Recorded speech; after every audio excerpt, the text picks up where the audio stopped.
Mount Pulag. Alam niyo ba ang Mount Pulag ay isa sa pinakamagandang mountain in the Philippines? Ito rin ang tanging mountain na sobrang lamig at same time dito matatagpuan ang majestic Sea of Clouds. Kaya naman binabalik-balikan ito ng mga turista at hindi lang lokal pati mga foreigners. At dito rin matatagpuan ang Avatar Tree or Musi Forest. Sa video na ito ay tuturo ko sa inyo paano makapunta sa Mount Pulag from Manila.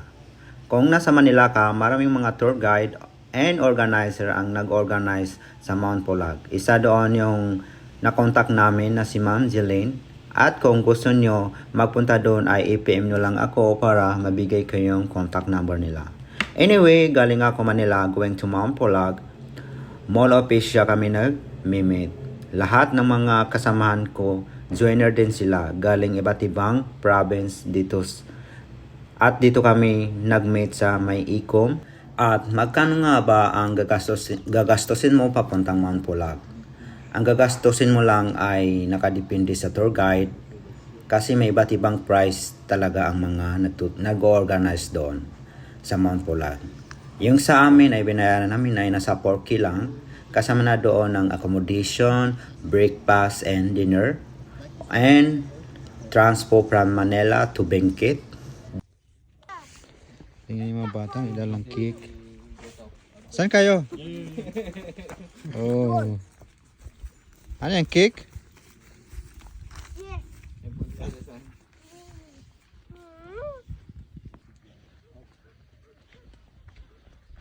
And around 12 a.m., umalis na kami from MOA going to Baguio. And 5 a.m. na kami dumating sa Baguio.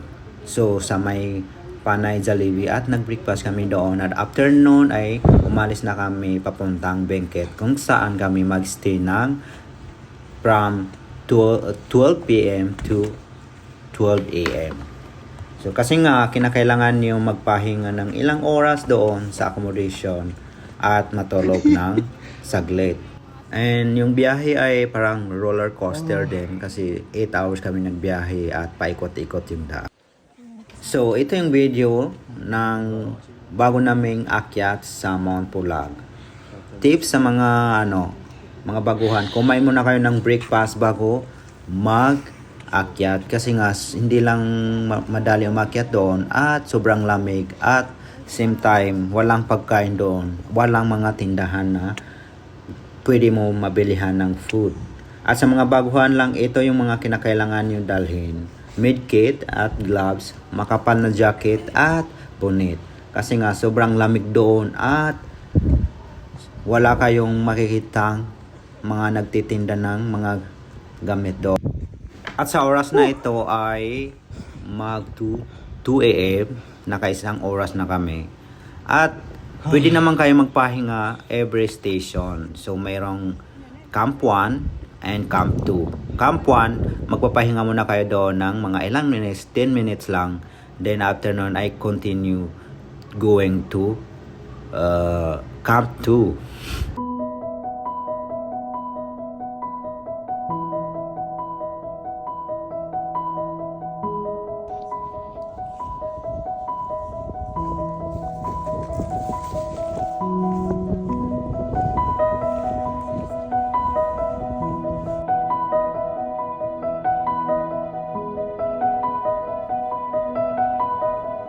Anyways, ang pag-akyat ng Mount Pulag ay 4 hours going and 4 hours came back. So, sa mga puntong ito ay nasa Mount Pulag na kami. At this time, hindi nagpakita ang ulap sa amin lahat. So, yun. Ganyan lang yung nagpakita. Medyo wala siyang cloud. Pero okay lang at least na-experience namin ang pag-akyat dito.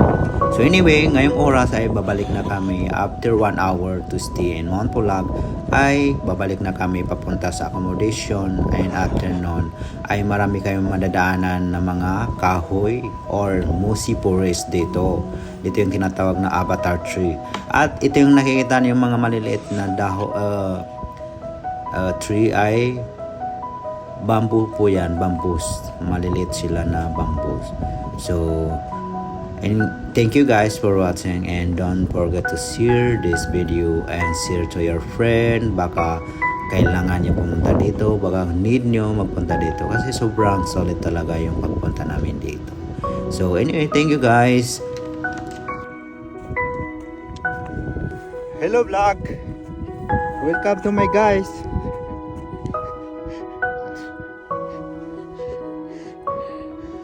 Oh.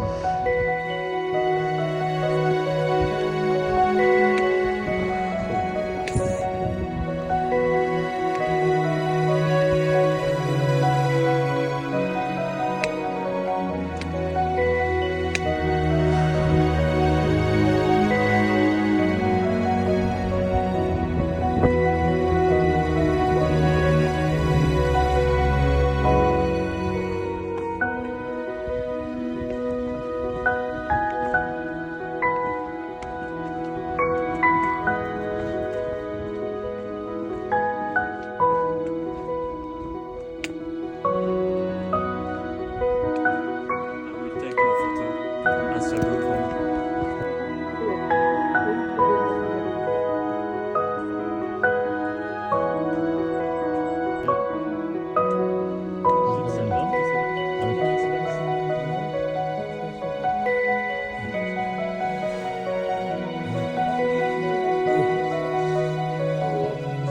Eh, nahulog.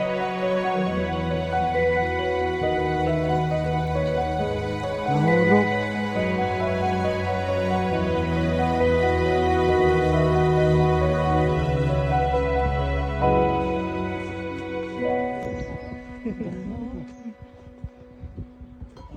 I'm so lazy to go there.